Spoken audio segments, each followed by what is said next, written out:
Hello, guys, and welcome back. So it's Monday morning and the start of a new week.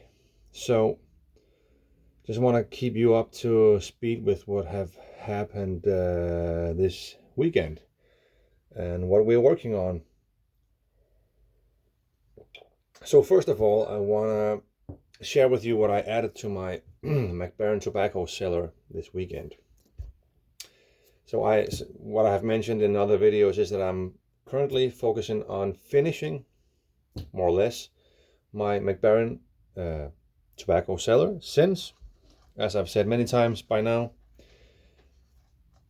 McBaron, as we know it, is going out of production. STG is taking over the production and continuing with a variety of blends, and it is kind of unknown which and how many, and we have certain lists suggesting what we should expect to be continued to be produced from STG. But I've decided that what I would like to have in my cellar, I would like to have that from the original McBaron production in Svendborg, since I expect, and you should expect, the blends to change when STG takes over.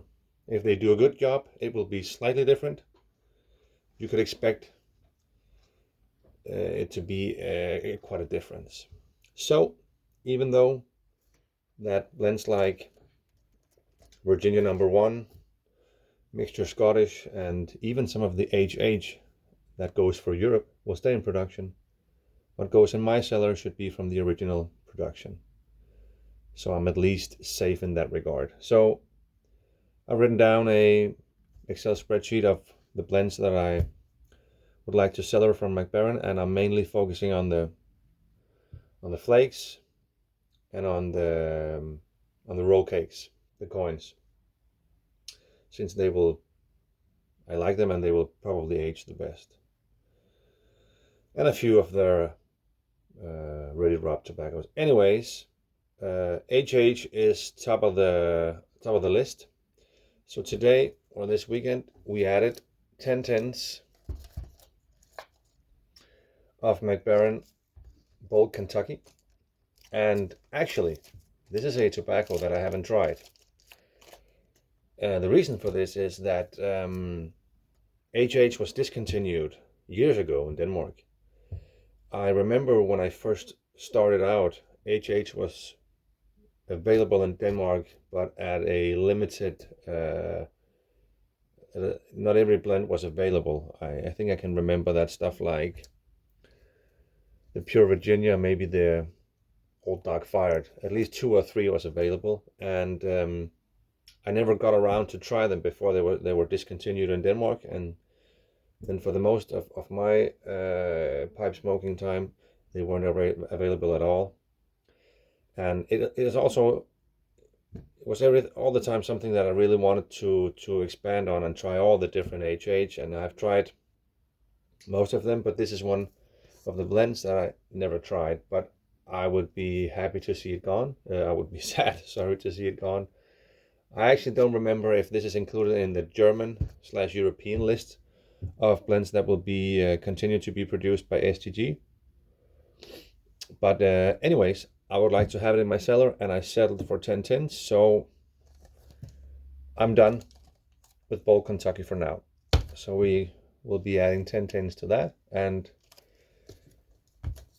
as you've seen on the channel, I take these square tins and I date them and I vacuum seal them in food grade vacuum sealing bags to aid in the process of keeping these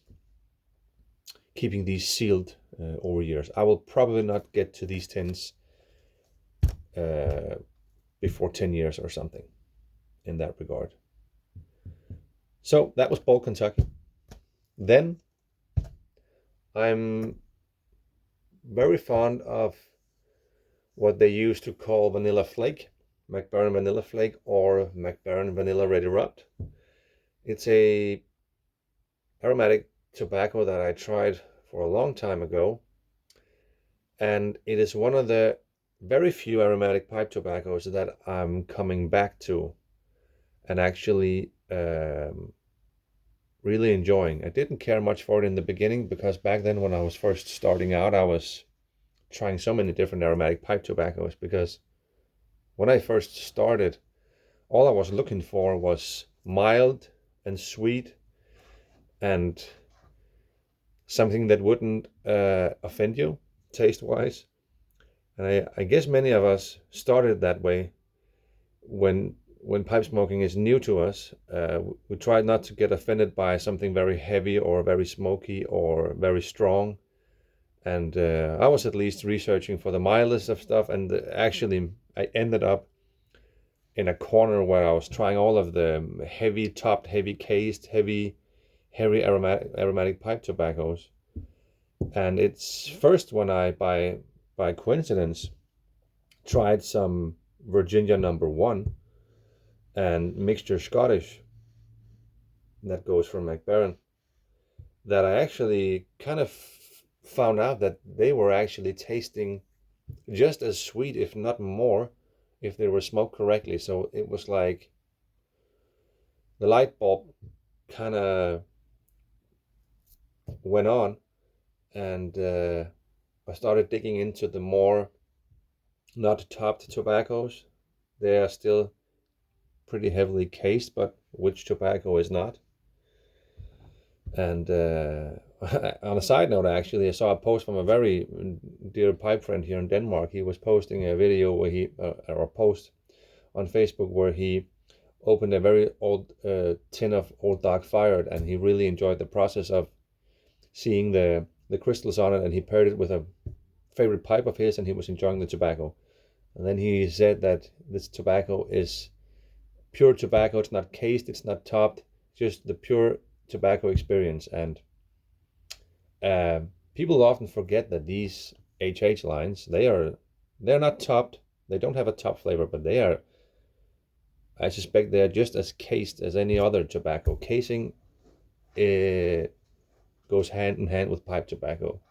You cannot smoke, or it's not a pleasant experience to smoke 100% pure and uncased pipe tobacco. It's not a pleasant experience, I would guess.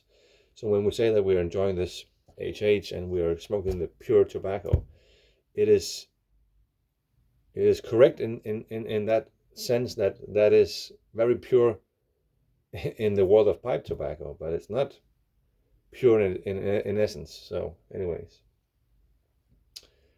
I went to a side note and I kind of forgot where I was coming from. I was talking about Mac Baren Vanilla, and I started with, anyways, that is a aromatic pipe tobacco that I actually, even though after I tried all these aromatic pipe tobaccos, I went into the English, and pure Virginia, and that's probably my favorite, and where I belong. But there is a few aromatic pipe tobaccos that I still enjoy, and that is the Vanilla Flake. It's also not available in Denmark. I can get it from Germany.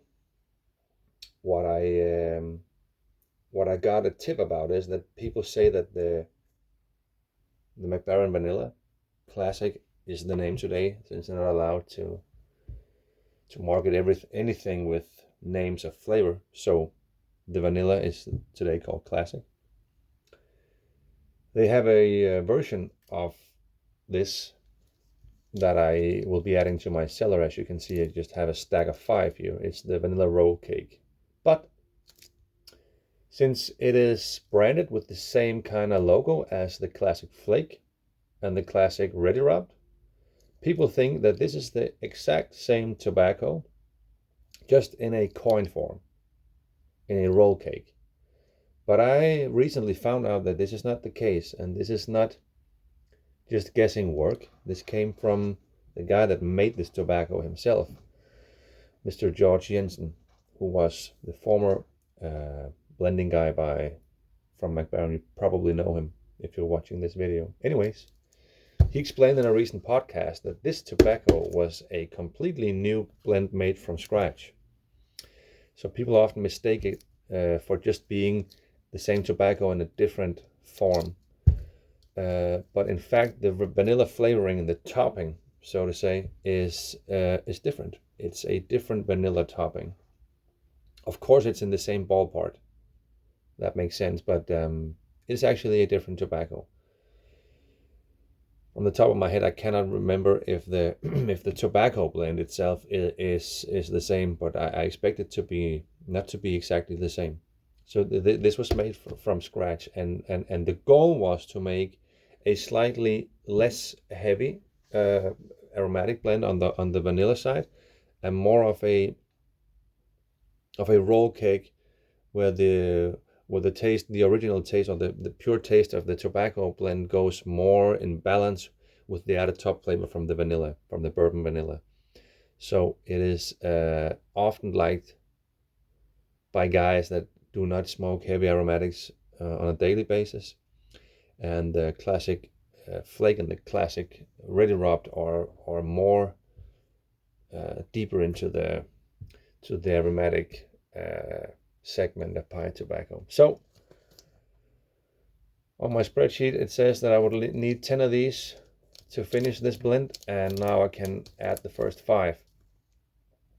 So I'm very happy about that, and I've seen guys that enjoy this that confirm that this also tastes very good with 10 to 12 years age on it. So even though I do not recommend that you cellar every aromatic pipe tobacco that you have, the top flavor will oftentimes kind of degrade over time, and therefore you can argue why is it even a good idea to cellar an aromatic pipe tobacco. But this is one of the blends that would make sense to consider to cellar, or at least stock up on if you enjoy it.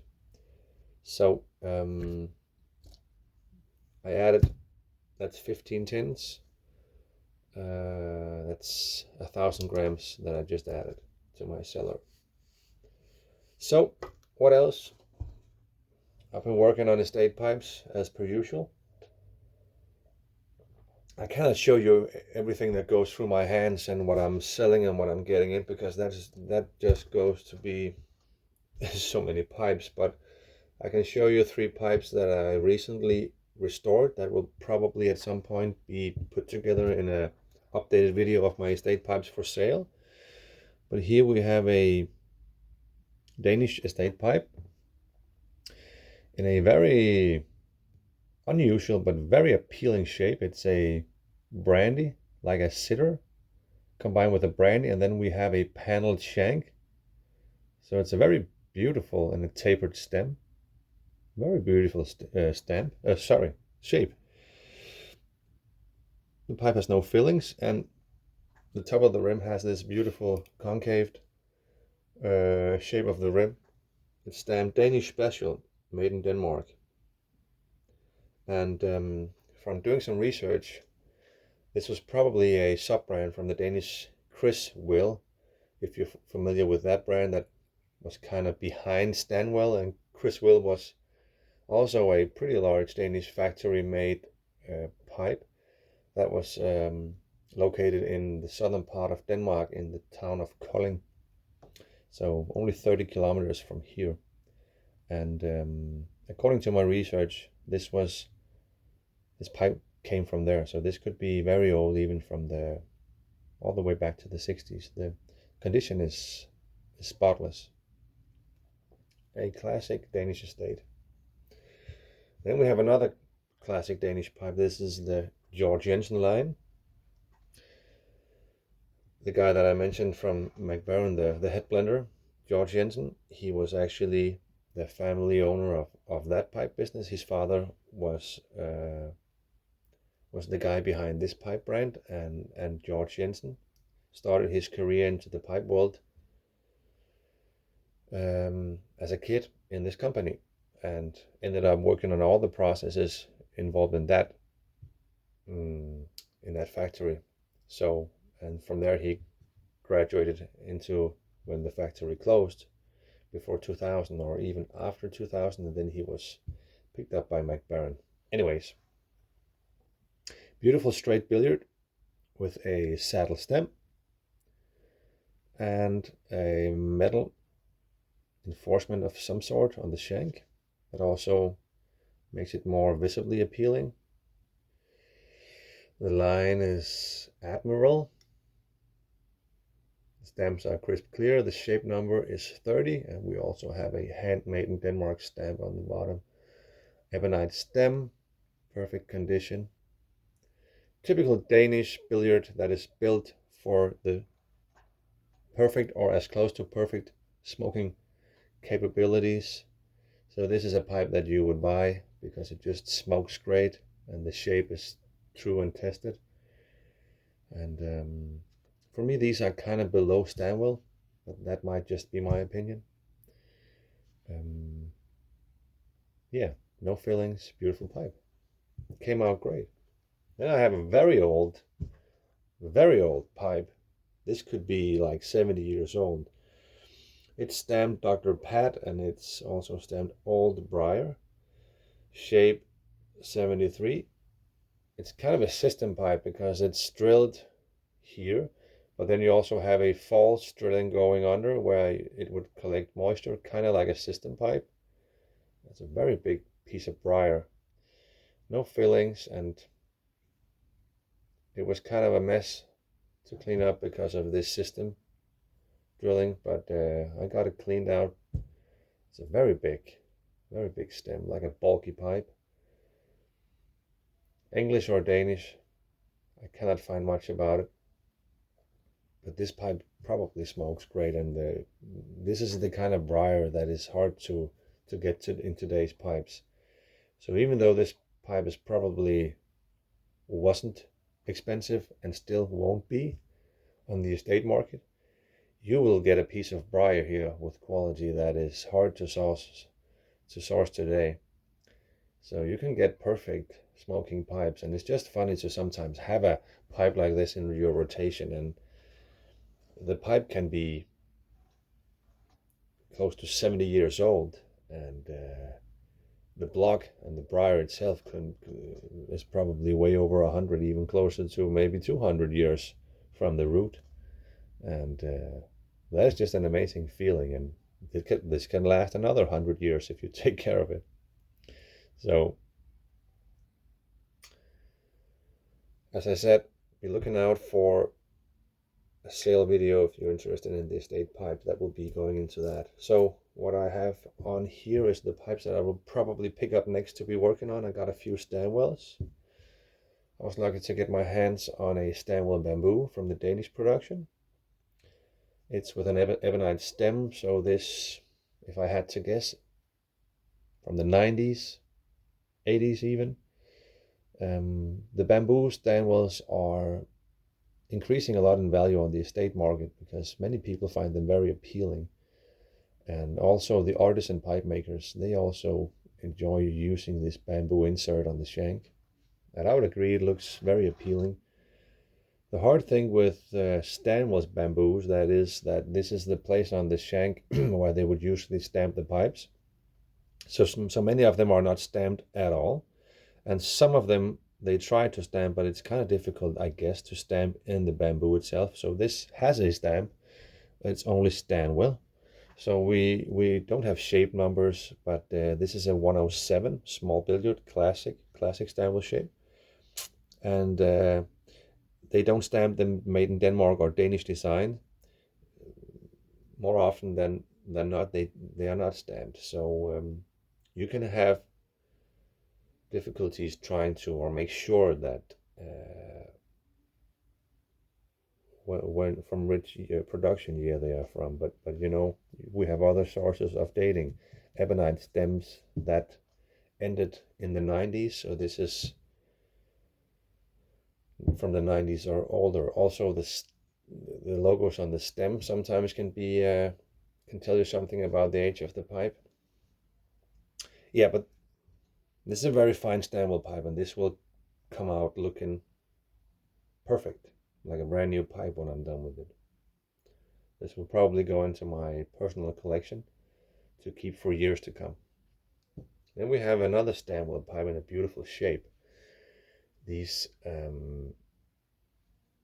what is it called? I'm lost for words right now. It is at least stamped Stanwell made in Denmark. The shape is 180. and the line, the design line is brass, that you can see from the brass brand, also with an ebonite stem, so it's probably before the 90s, could be even way older, from the 80s. I lost the word for the shape, forgive me guys. And here we have, you know, the typical darkening of the rim, because this pipe has a very wide rim, so there's lots of space for cake buildup, and most people that use the pipes don't take care of their pipes, so they end up charring and caking over on the rim. And there is many ways that you can fix this, but it's all the time a balance between that you want to remove everything, but you can end up destroying the pipe in the process. So first we try to clean everything off, and that gets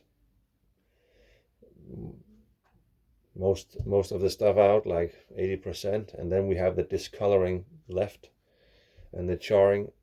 And if you want to get 100% of that away, you will end up at least heavy scrubbing, heavy washing with kind of a detergent, and that will remove the stain.